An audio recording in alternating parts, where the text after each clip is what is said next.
MAGA is now openly turning on Donald Trump, and he has no one to blame but himself.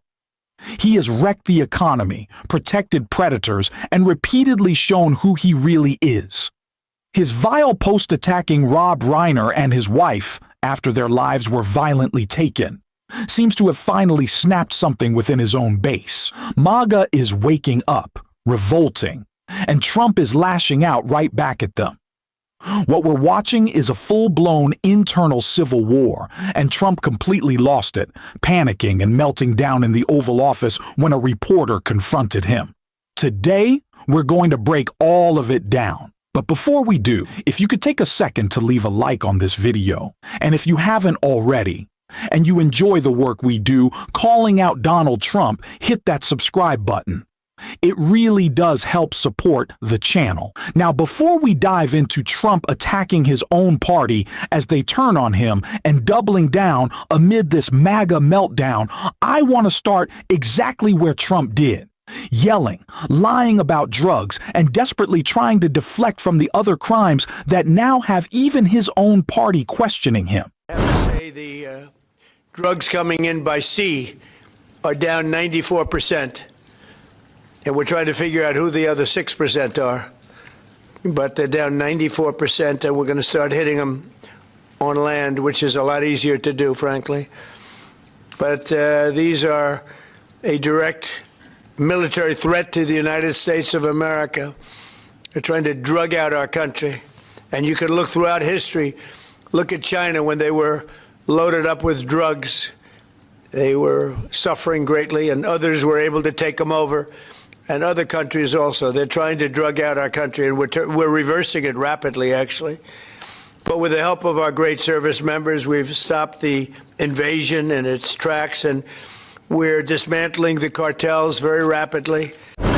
I wanted to start with that clip to make one thing very clear. This press conference went so completely off the rails that Donald Trump ended up attacking his own party, Republicans who were calling him out, during what was supposedly an event about stopping the flow of drugs into the United States. This is the same Donald Trump who happily pardoned the former criminal president of Honduras, a man his own country is now trying to bring back to face justice.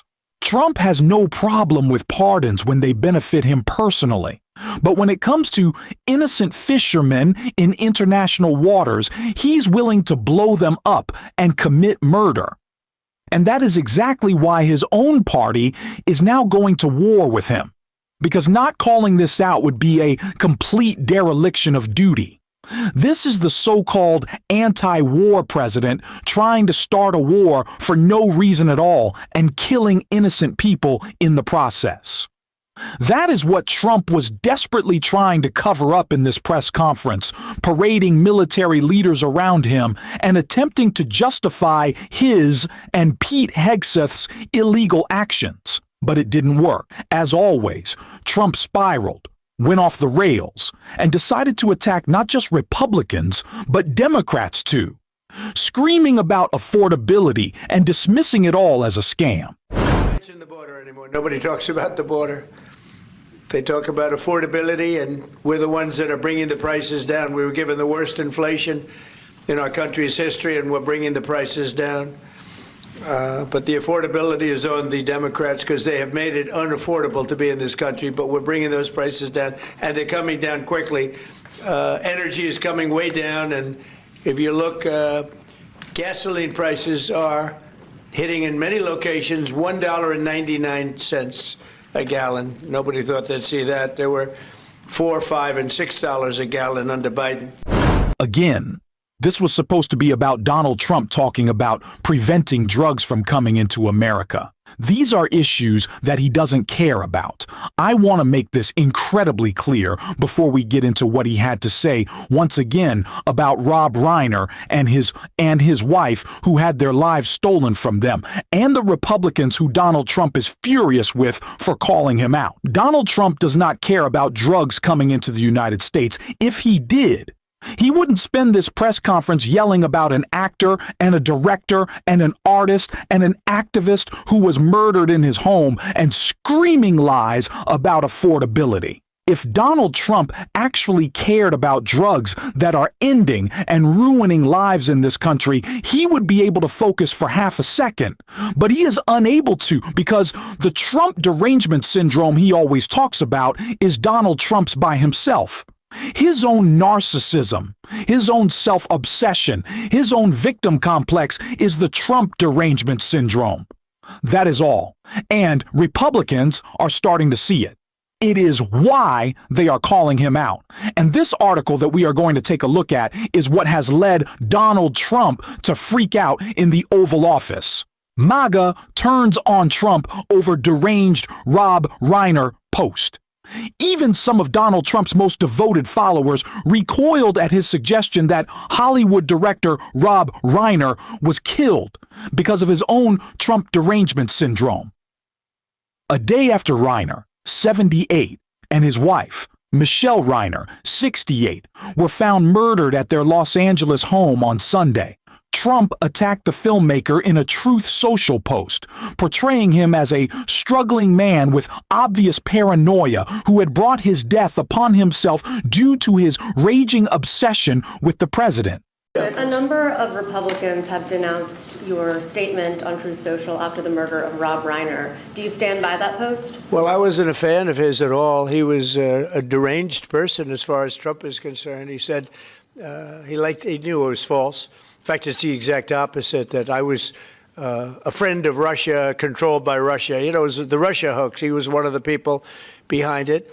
I think he hurt himself in career-wise. He became like a deranged person, Trump derangement syndrome. So I was not a fan of Rob Reiner at all in any way, shape, or form. I thought he was very bad for our country. Yeah. Marjorie Taylor Greene, Piers Morgan, and even MAGA accounts finally turned on Donald Trump, and his response was to double down. When given an easy chance to walk it back, Trump refused and said he didn't like the guy, as if that alone justifies everything. That's who he is. If Trump doesn't like someone, he treats them as disposable, as a political tool. He doesn't care about political violence, morality, or human dignity. He only cares about himself. The real Trump derangement syndrome is Trump's own narcissism, the belief that everything revolves around him. Most people aren't obsessed with him. They just want him gone. We tried ignoring him, hoping we could move on, but that was a mistake. Trump isn't the entire disease. He's a symptom. The real threat is the fascism he represents, enables, and normalizes. That sickness is protected by corporate media, wealthy elites chasing favor, institutions bending the knee, and extremists hungry for validation. Trump didn't create these forces, but he empowered them. This isn't just about one man. It's about an angry minority and an oligarchy that must lose its power. Ignoring them won't bring peace. Accountability will. As exhausting as days like this are, we can't tune it out. We have to confront it, defeat it, and hold these people accountable when they break the law. And that's exactly what Rachel Maddow and Jen Psaki were talking about right here.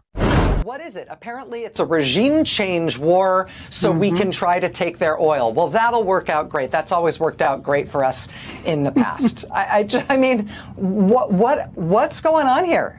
And who's driving this? Trump doesn't seem to have any idea what's going on here or why.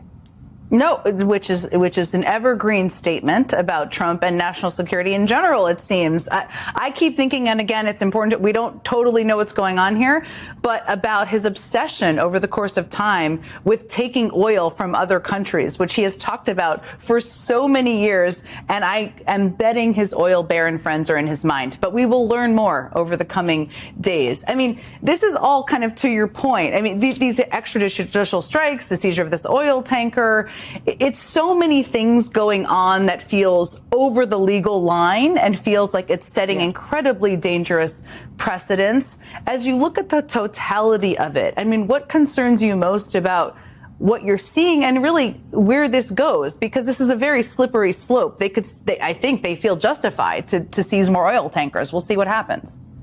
Yeah, I mean, I think there's basically three things going on here. I think one is that Trump wants to demonstrate that he is unconstrained by law, politics, or public opinion. Like, he wants to. The reason there's no king's protests against Trump is not just because he calls himself a king and, you know, looks the part, but because he is trying to create an illegal or sort of non-legal regime around himself in which he is unconstrained by any of the things that legally constrain an American president. So that's dangerous. That's part of what this is. The other thing that's really bad about this is it looks like we might get a war. And it really looks like a regime change war to try to take their oil, which really is something we know a lot about in this country and is supposedly part of the reason that Trump arose in Republican politics, because he was against those sorts of things. Like, that's supposedly the whole theory of the case for why J.D. Vance exists, right, as a political figure. But the last thing, I think, is the weirdest thing to worry about, which is that Trump really doesn't seem to have any idea why he's going to war in Venezuela,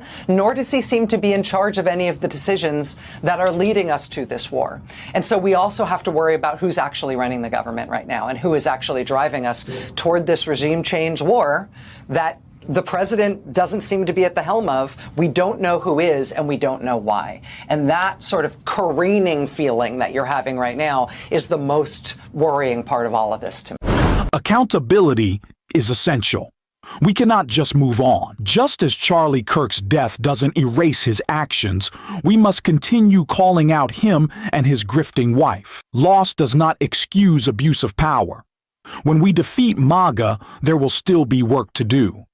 We must hold them responsible. We'll keep discussing this on the show. To support, hit subscribe, leave a like, and if you stayed to the end, drop a blue heart in the comments. And until next time, I will see you soon.